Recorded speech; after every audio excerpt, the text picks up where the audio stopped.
Good evening and welcome to Ignite News on 6 at 6. It's Friday, November 14th, 2025. I'm Rihanna Nekram. Thanks for joining us. Here are the headlines. Ghana's new US $200 million development bank is set to launch by early 2026. Experts at the GCCI Business Development Forum stress diversification, local value creation, and stronger private-public collaboration to prepare Guyanese businesses for long-term growth. Over 13,000 small and medium-sized enterprises have been trained and nearly 4,000 supported with $1 billion in grants, marking one of the strongest periods of small business growth in Guyana. And police have rolled out a major holiday security plan for Region 4A, deploying more than 500 ranks and expanded patrols to ensure a safer, fear-free festive season. Ghana's long-awaited US $200 million development bank is now on track to become fully operational by the end of the first quarter of 2026. Marking one of the most significant financial reforms in decades for small and medium-sized businesses. President Dr. Irfan Ali made the announcement yesterday during the opening of GuyExpo 2025 at the National Exhibition Center. Well, we have started already to put the mechanism in place for the Guyana Development Bank.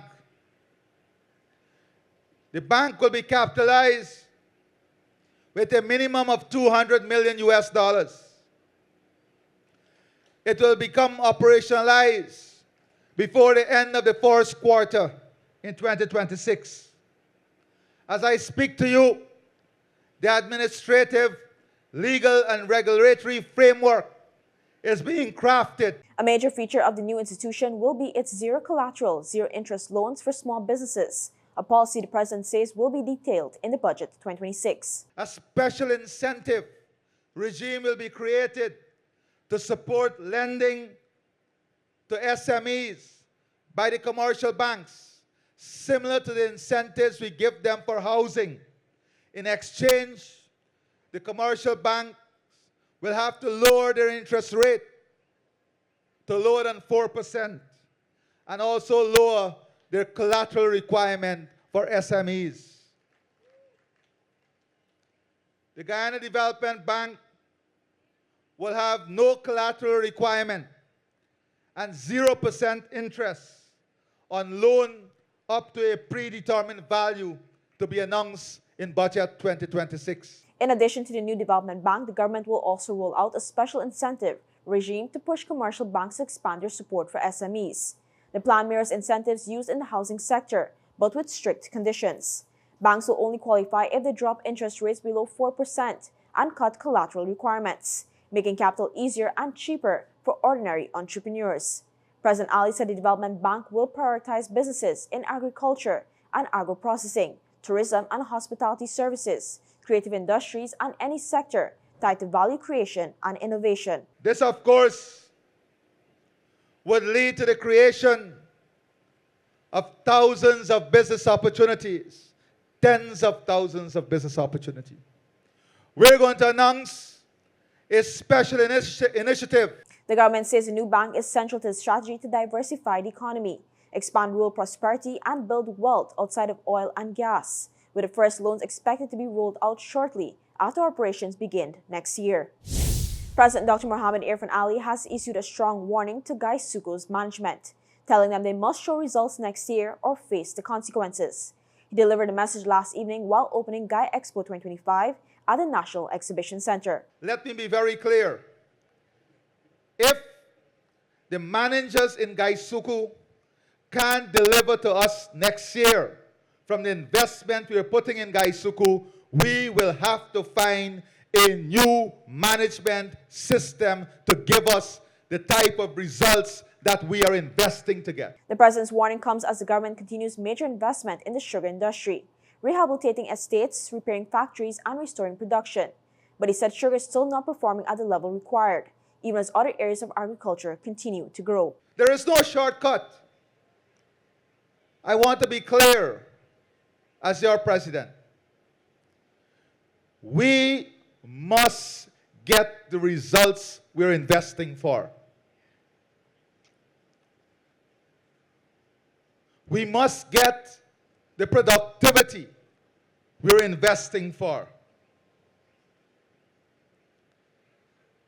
And whilst sugar is not yet out of the woods, I'm very pleased to learn of a partnership that would see local and international investors coming together and investing in a sugar refinery here in Guyana. And that project is earmarked to be announced before the end of this year. President Ali also signposted new opportunities coming for GuyExpo, including a private sector partnership expected to build a sugar refinery before year-end. He said with new investment on the way, accountability and productivity for managers are now mandatory, not optional. The president added that sugar must align with the wider food security and agro-processing push, and that GuyExpo cannot be left behind as the rest of the economy accelerates. With GuyExpo preparing for another year of upgrades, the president made it clear the government will continue investing, but managers must deliver. And if they don't, new leadership will be brought in. The push for diversification and local value creation was front and center as the Business Development Forum 2025 continued today at the Pegasus Corporate Suites. In her keynote, Minister of Tourism, Industry and Commerce, Susan Rodriguez, said tourism will help drive a more diverse economy, adding that a strong private sector is essential. While we're making the investment with our oil and gas resources, that we are preparing our economy for what comes next. We're diversifying our economy, rejuvenating sectors like our agricultural sector, where we've had enormous success in the last 5 years. And you would have seen the international report, with Guyana being the only country that is self-sufficient in food security. She said government is strengthening agro-processing, improving market access, and preparing Guyanese products for export, work that must be done with the private sector. She also pointed to new opportunities in climate and biodiversity services and the need to shift toward a service-based economy. Chief Investment Officer Dr. Peter Ramsaroop urged small businesses to follow the money in the service sector. You need to follow the money. If you look at the construction sector in Guyana, we'll be a construction zone for the next 30 years, right? So are you in that business? Is your services linked to that construction mechanism from logistics? We talk about deep ports, we talk about ports, we talk about agriculture production. That logistics, seamless logistics is going to be needed. Is your company ready for that model? He also encouraged owners to get certified through the Ghana National Bureau of Standards and be ready for the development bank when it launches.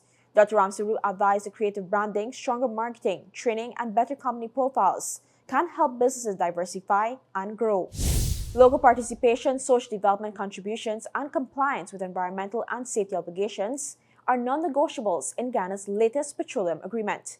Director of the Local Content Secretariat and Legal Officer at the Ministry of Natural Resources, Michael Monroe, reinforced this point on Tuesday. He described the signing of the Shallow Water Block S4 Production Sharing Agreement, PSA, as the dawn of a new era in Guyana's petroleum industry, strengthening the country's regulatory and fiscal framework. Guyana signed the PSA with Qatar Energy, Total Energies, and Petronas. Monroe noted the competitive bidding process was conducted transparently, with clear criteria for technical, financial, and safety standards. As you would appreciate, the government over the years would have communicated clearly that some items are non-negotiable. Monroe added that the government was pleased with how the consortium conducted negotiations, emphasizing there are opportunities on the horizon for locals to participate meaningfully as the government moves to advance its basis. He further highlighted several reforms, including a 10% corporate tax and penalties for non-completion of work programs. Monroe said the government wants participants in the basin to be aggressive in executing their work programs. However, if they are unable to complete the program, there will be a penalty. There's also a new range of fees the contractor would now have to pay, and these items are to some extent non-negotiable. So they span the usual annual rental. There is a payment for social projects, and I'm sure Minister would speak briefly on the signature bonus. That is now a new element that the government is receiving in terms of funds. All of these items are non-negotiable, as I alluded to earlier. Monroe also noted provisions for decommissioning obligations and hub framework development to support long-term sustainability and described the consortium's diversity as a symbol of global confidence in Guyana's offshore basin. When returned, major support for small and medium-sized enterprises. A stepped-up Christmas security plan and a GuyExpo pioneer is honored for 3 decades of support. Fuel it up and drive, super 95. Tune up, fuel it up and drive, super 95. Tune up.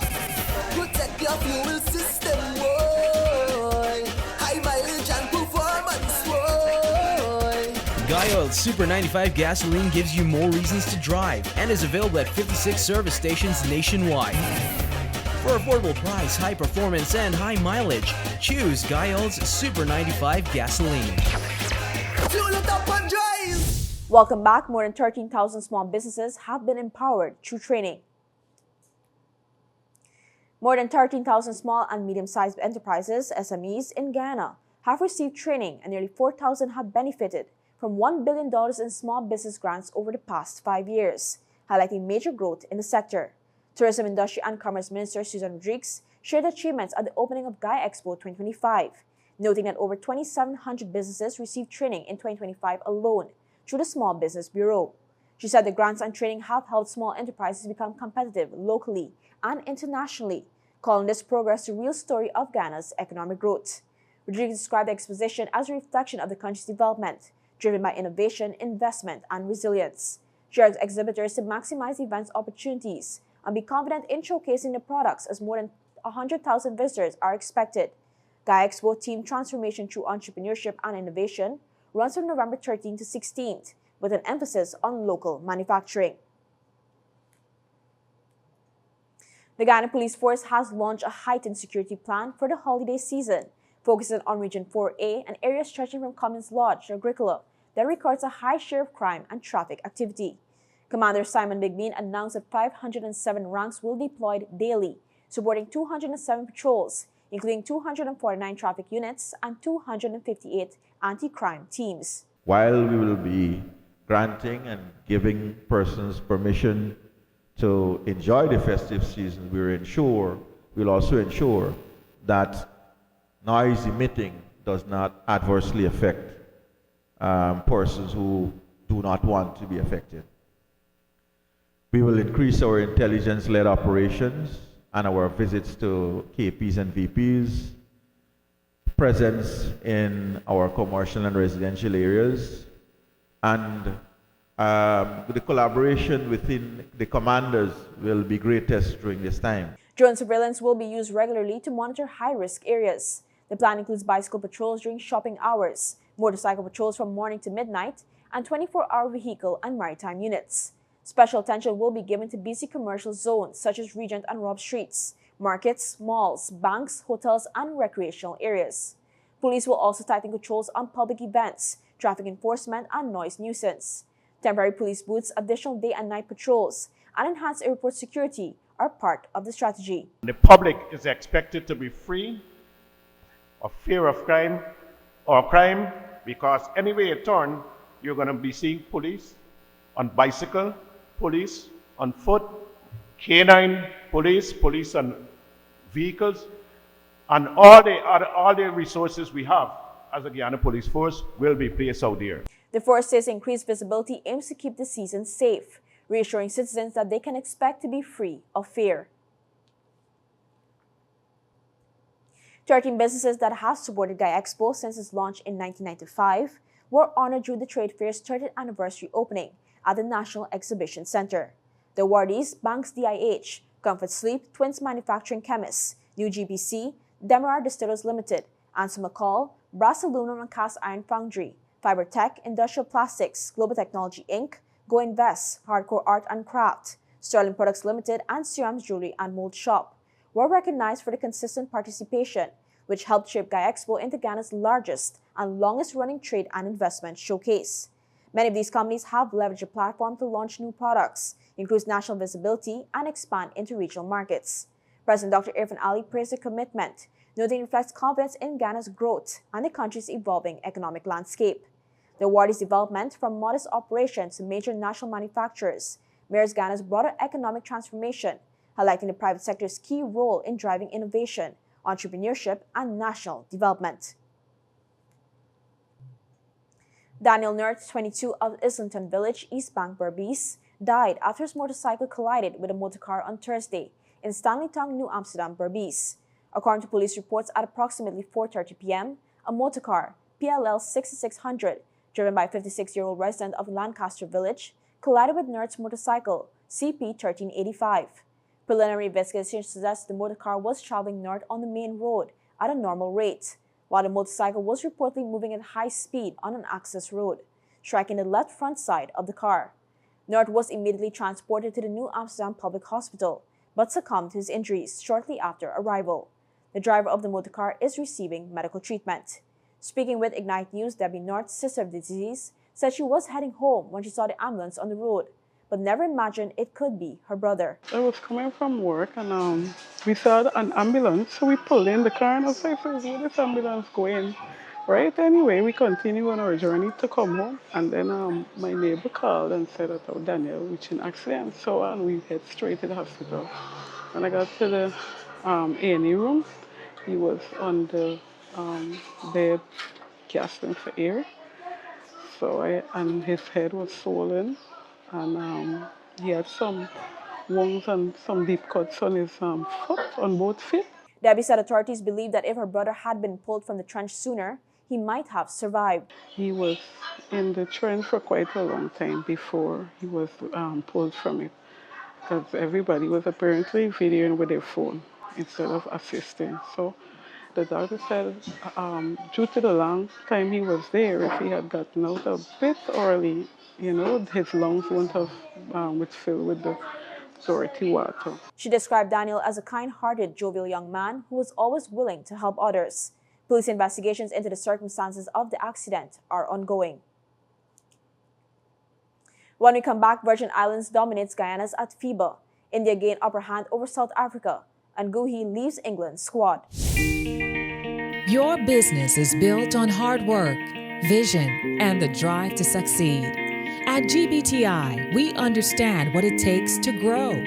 That's why we offer Grow, a small business service designed to help your business expand, adapt, and reach its full potential. From new opportunities to new milestones, we're here to support you every step of the way. Grow from GBTI. Progress starts here. You're watching Night News on 6 at 6. Thanks for staying with us. Virgin Islands overcomes Guyana in basketball championship. Guyana's promising start at the 2025 FIBA Women's Caribbean Championships suffered a significant setback on November 13th as the Virgin Islands dominated the hosts 78-54 at the Cliff Anderson Sports Hall.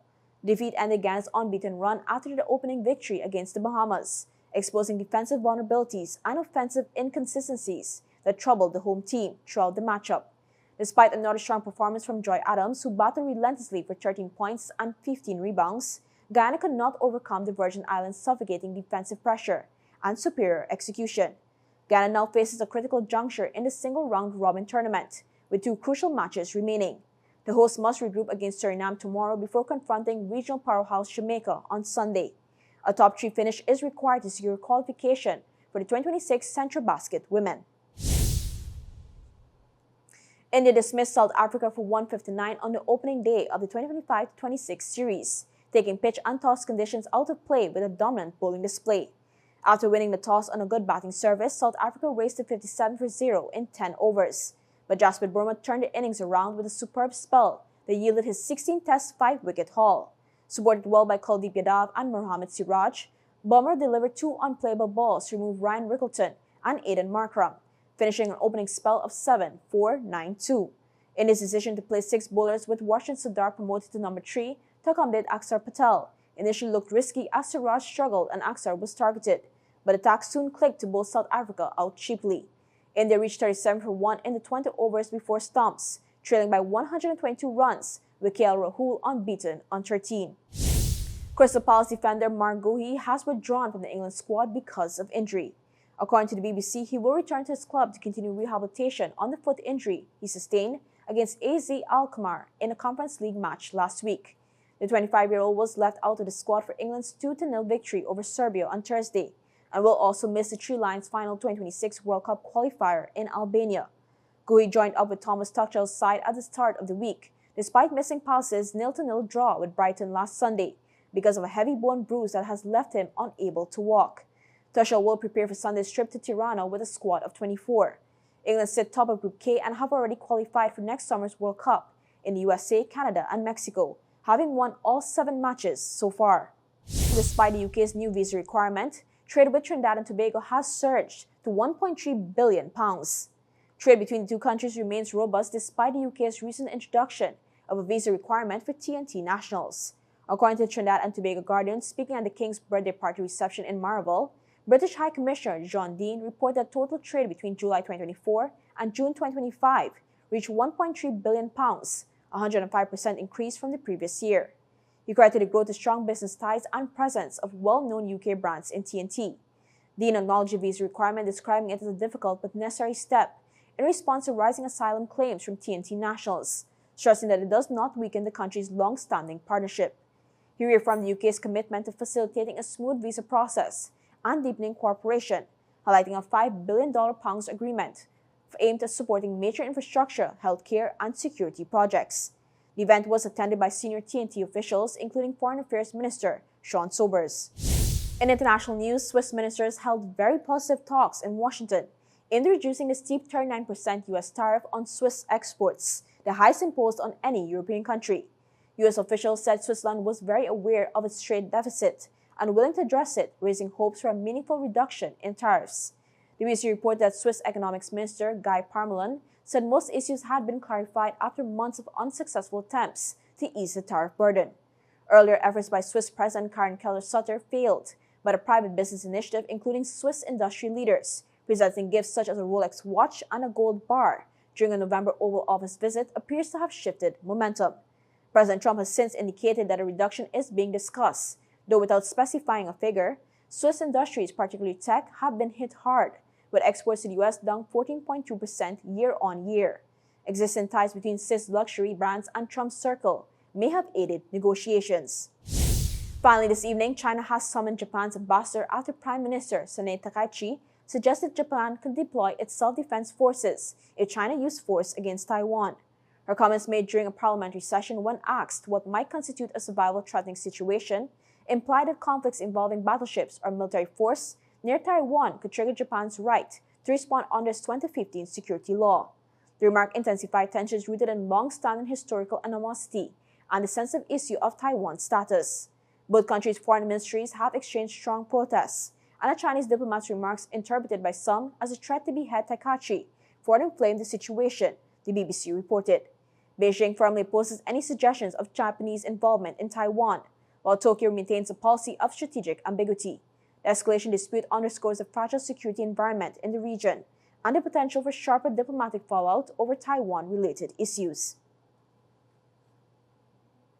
And that's all for this edition of Ignite News on 6 at 6. For more stories, visit ignitenews.com or follow us on social media. Thanks for watching. I'm Rihanna Nikram. See you next time for more Ignite News.